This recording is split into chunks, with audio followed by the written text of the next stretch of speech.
Assalamualaikum warahmatullahi wabarakatuh. Perkenalkan, nama saya Devi Disana Bahar. Saya lokal A Manajemen 1 2019 Fakultas Ekonomi Universitas Borneo Tarakan. Maaf, di sini laptop saya tidak bisa menggunakan full layar.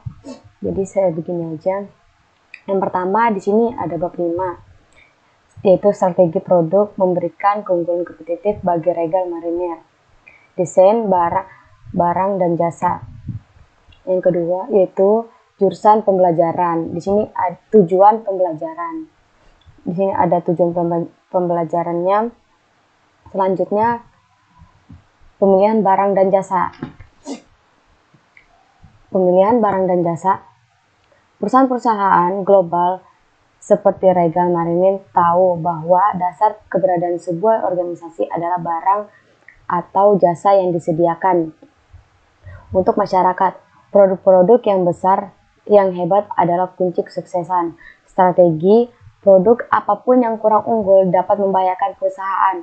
Untuk memaksimalkan potensi kesuksesan, banyak perusahaan fokus hanya pada beberapa produk tertentu dan kemudian berkonsentrasi pada produk semua penjualan Honda, contohnya seperti mobil sedan atau mobil sedan atau sepeda motor, generator, mesin pemotong rumput adalah berdasarkan pada teknologi mesinnya yang terkenal. Demikian juga fokus Intel.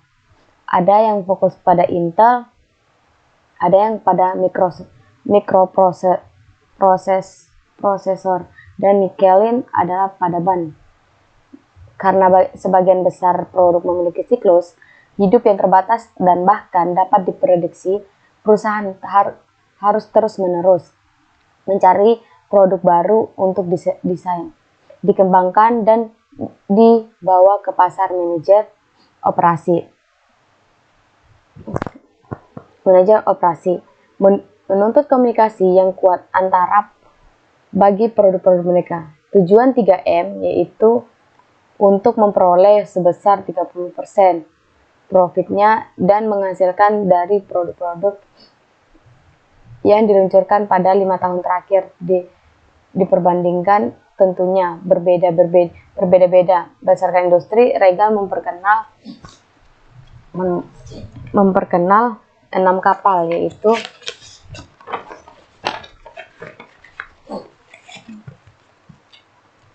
kapal baru dalam setahun, dan Rubbermaid memperkenal sebuah produk baru setiap harinya. Pentingnya produk baru tidak dapat ditaksir terlalu tinggi. Selanjutnya, meskipun usaha terus-menerus untuk giat memperkenal produk-produk baru, banyak produk baru yang tidak sukses di pasaran. Pemilihan produk mendefinisikan dan perancangan sering terjadi, mungkin ratusan kali bagi masing-masing produk yang untuk menghasilkan satu produk yang dapat dipasarkan. Manajer operasi dan organisasinya membangun budaya yang menerima resiko ini dan menoleransi. Adapun tujuan keputusan produk, di sini ada untuk mengembangkan dan mengimplementasikan strategi yang memenuhi permintaan pasar dengan keunggulan kompetitif.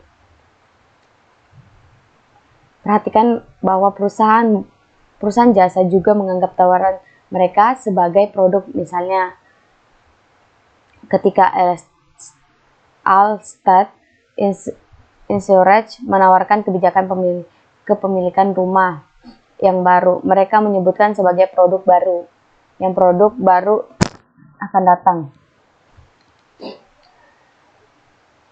Sebuah strategi produk yang efektif mengaitkan keputusan produk dengan investasi, pangsa pasar, dan siklus hidup produk, dan mendefinisikan luasnya lini produk. Tujuan strategi produk memenuhi permintaan pasar dengan keunggulan kompetitif. Sebagai satu dari 10 keputusan OM, strategi produk dapat difokuskan pada mengembangkan keunggulan kompetitif melalui diferensiasi, biaya rendah, dan cepat tanggap atau kombinasinya. Selanjutnya ada pilihan strategi. Produk mendukung keunggulan kompetitif. Steer atau steering column GM adalah contoh yang baik bagi peranan kuat yang dimainkan oleh desain produk, baik dalam kualitas ataupun efisiensi. Di sini terdapat banyak pilihan dalam pemilihan, pendefinisian, dan perancangan produk. Pemilihan produk adalah pemilihan barang atau jasa yang akan disediakan bagi pelanggan dan klien. Misalnya rumah sakit terspesialisasi untuk berbagai jenis penyakit pasien dan produsen medis. Manajemen rumah sakit dapat menentukan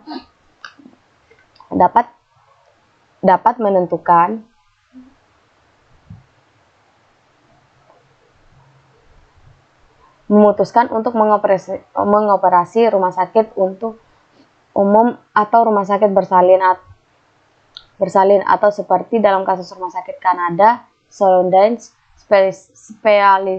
spesialis hernia. Rumah sakit memilih produk ketika mereka memutuskan mereka ingin menjadi rumah sakit apa. Terdapat berbagai pilihan lain untuk rumah sakit, sama seperti pilihan-pilihan yang ada pula bagi Taco Bell, dan Toyota. Perusahaan jasa seperti Soldice Hospital mendiferensiasi diri mereka. Selanjutnya, sistem produksi keseluruhan dirancang untuk satu produk ini. Obat bius lokal digunakan, pasien masuk dan keluar ruang operasi sendiri.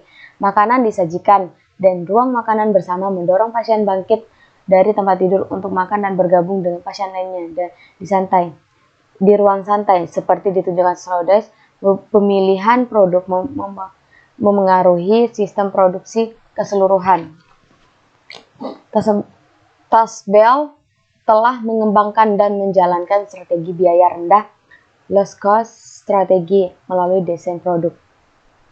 Dengan perancangan sebuah produk menu yang dapat diproduksi dengan pekerjaan sedikit tenaga kerja di dapur kecil, Bell telah mengembangkan sebuah lini produk yang rendah sebagai sekaligus bernilai tinggi, desain dari 27C menjadi 45, jadi setiap dolar penjualannya. Selanjutnya yaitu ada siklus hidup produk, kehidupan produk dalam 4 fase. Siklus hidup produk dalam 4 fase, yaitu ada pertama pengenalan, kedua pertumbuhan, ketiga kematangan, keempat penurunan.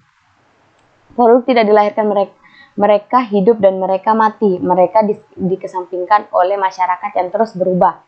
Akan tetapi lebih mudah untuk membayangkan kehidupan produk jika dibagi 4 fase. Fase-fase tersebut adalah seperti berikut. Siklus hidup mungkin hanya beberapa hari atau beberapa bulan. Tanpa menghiraukan lamanya siklus, tugas bagi manajer operasi sukses jika fungsi-fungsi operasi tidak dapat dilakukan secara efisien. Pada tahap ini, perusahaan mungkin akan menderita kerugian. Produk tidak dapat diproduksi secara efisien dan mungkin sama sekali tidak dapat diproduksi.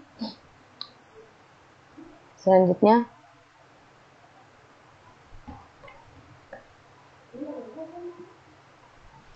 siklus hidup dan strategi, yaitu strategi hidup produksi yang sukses membutuhkan penentuan strategi terbaik bagi masing-masing produk berdasarkan pada posisi dan siklus. Sebagai manajer operasi yang harus siap untuk mengembangkan produk-produk baru, mereka juga harus siap mengembangkan strategi untuk baru dan produk yang telah ada. Yang kedua, selanjutnya analisis produk berdasarkan pada nilai.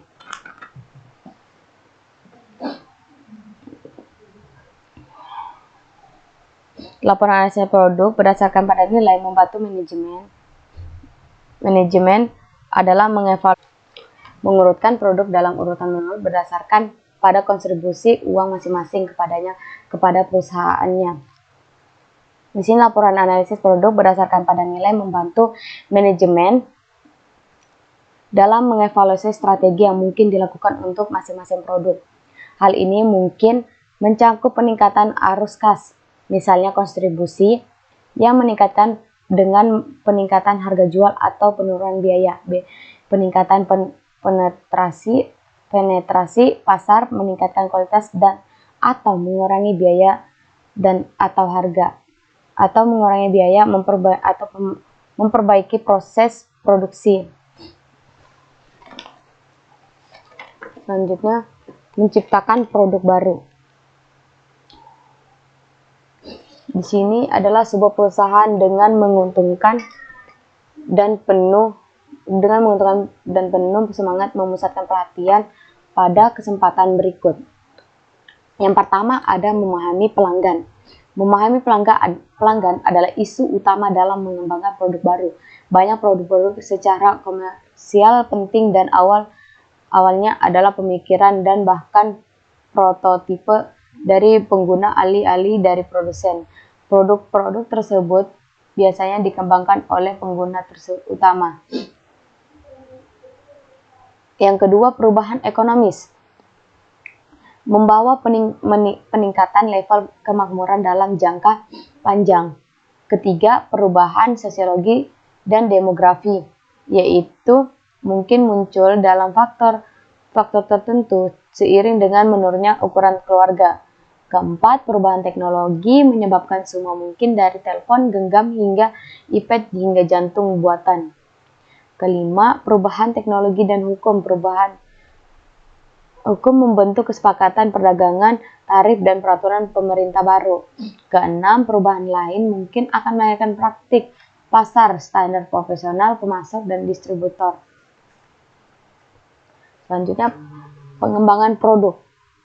Di sini ada sistem pengembangan produk, yaitu pengembangan produk yang optimal tidak hanya bergantung pada dukungan dari bagian lain dari perusahaan, tetapi juga bergantung pada integrasi yang sukses dari 10 keputusan OM, dari desain hingga pemelihara produk. Penyebaran fungsi kualitas atau QFD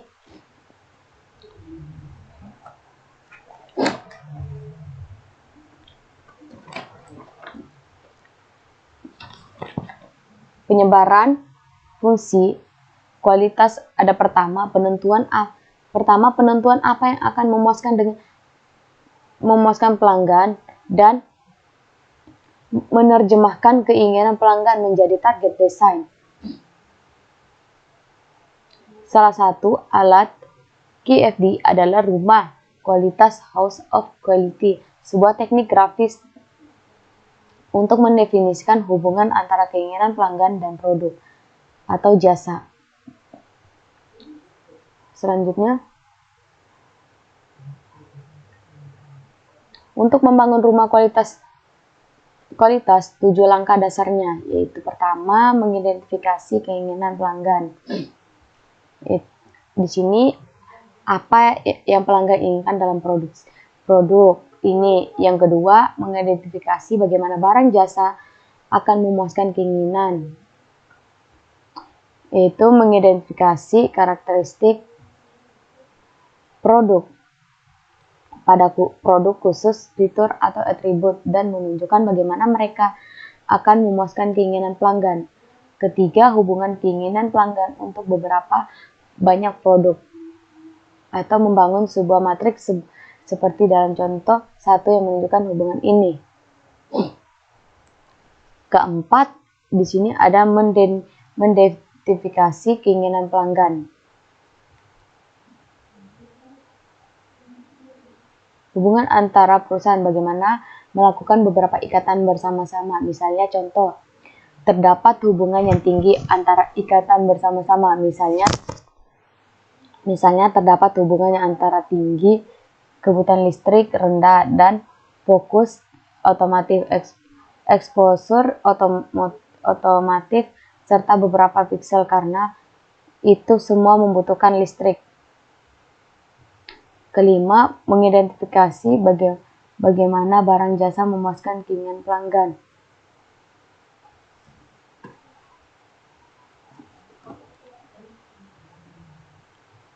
Yaitu mengembangkan peringkat kepentingan. Selanjutnya, ada mengorganisasikan pengembangan produk. 4, pendekatan untuk mengorganisasikan pengembangan produk.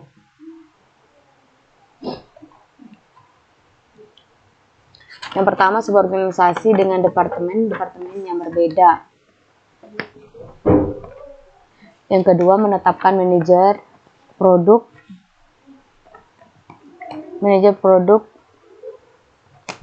ke produk pemenang melalui sistem pengembangan produk dan organisasi terkait.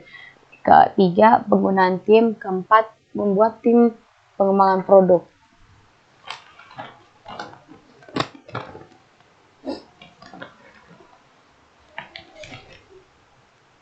Itu selanjutnya manufakturabilitas dan perekayasaan nilai. Di sini desain untuk memanufakturabilitas dan perekayasaan nilai dapat memberikan keuntungan lainnya. Hal tersebut meliputi: yang pertama, mengurangi kompleksitas produk. Kedua, mengurangi dampak lingkungan. Ketiga, standarisasi tambahan bagi komponen. Keempat, perbaikan aspek fungsional produk. Kelima, perbaikan desain dan keamanan pekerjaan. Keenam, perbaikan kemampuan perawatan, kemampuan penawaran jasa suatu produk. Ketujuh, menguatkan desain. Kegiatan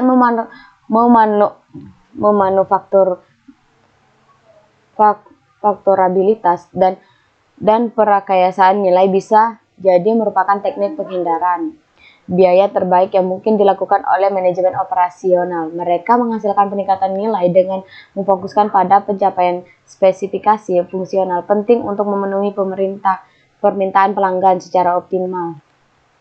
Di sini selanjutnya peluncuran desain produk. Ada desain yang baik. Desain yang baik berarti bahwa produk desain sehingga frasa kecil dan dalam produksi atau perakitan untuk memberikan dampak negatif bagi produk.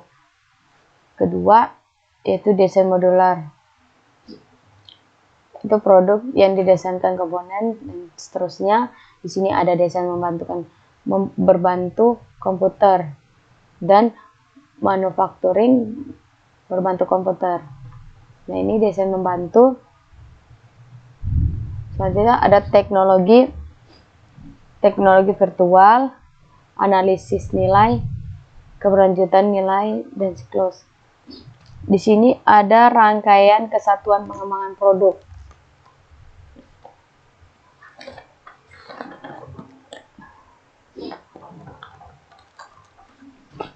Yaitu membeli teknologi dengan mengakuisisi perusahaan, mencocokkan pembelian organisasi, teknologinya, lini produksinya, dan budayanya ke dalam pembelian perusahaan daripada isu mengembangkan sebuah produk.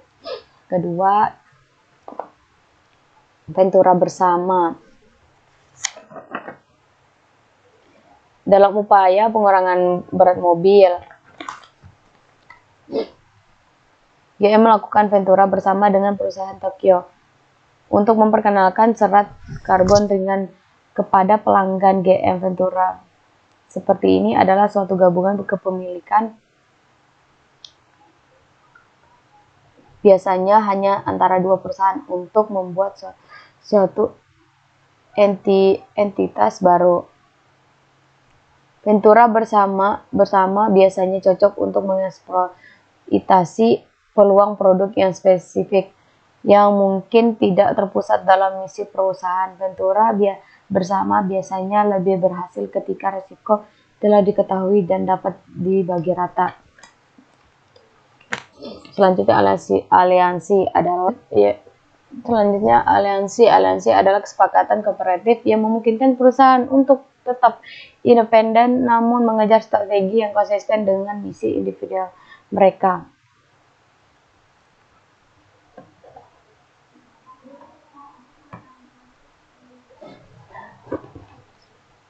Mendefinisikan produk.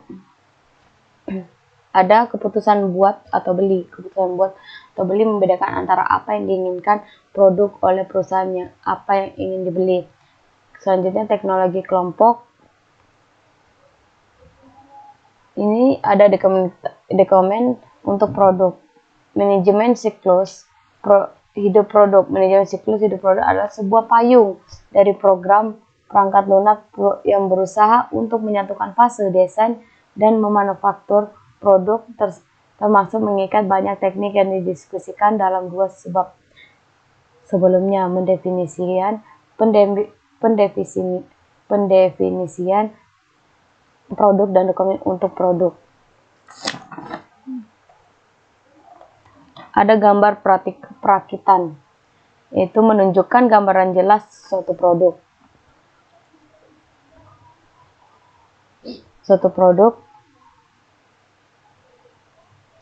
Gambar perakitan biasanya adalah gambar 3 dimensi. Dikenal sebagai gambar isometrik, lokasi relatif suatu komponen yang digambarkan suatu dengan hubungan satu sama lain untuk menunjukkan bagaimana cara melakukan perakitan suatu unit. Selanjutnya ada desain jasa. Desain jasa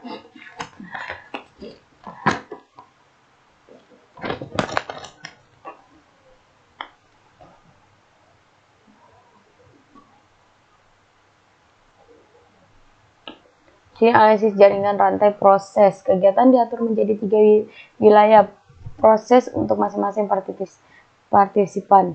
Yang pertama, wilayah interaksi langsung mencakup langkah-langkah proses yang melibatkan interaksi antar partisipan.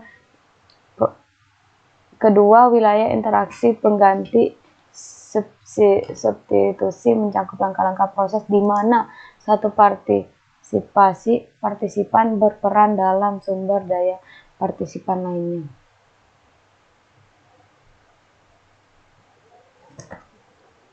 Ketiga, wilayah pemrosesan independen mencakup langkah-langkah di mana pemasok roti isi atau pelanggan roti isi berperan dalam sumber daya di mana mereka memiliki kendali maksimum. Selanjutnya, penambahan efisiensi jasa. Beberapa cara untuk meningkatkan efisiensi jasa yaitu membatasi opsi, menunda kostumisasi. Ketiga, modularisasi, otomatisasi, momen kebenaran. Selanjutnya, dokumentasi untuk jasa.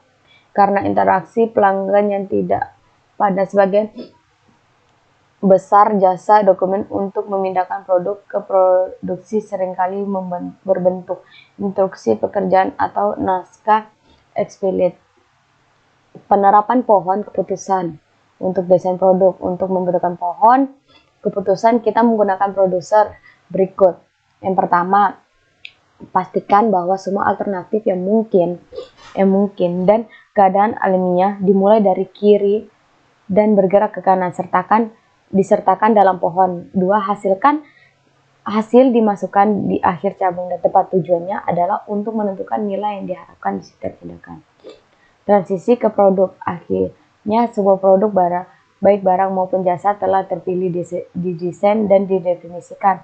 Produk tersebut telah berkembang dari sebuah ide menjadi definisi fungsional dan mungkin kemudian jadi sebuah desain. Manajemen harus membuat keputusan apakah melaksanakan pengembangan dan produksi selanjutnya atau menghentikan ide produk. Sekian dari presentasi kami. Mohon maaf karena badan saya kurang enak, itu sakit. Jadi saya tidak, maaf jika ada salah kata. Billahi taufiq wal hidayah. Wassalamualaikum warahmatullahi wabarakatuh.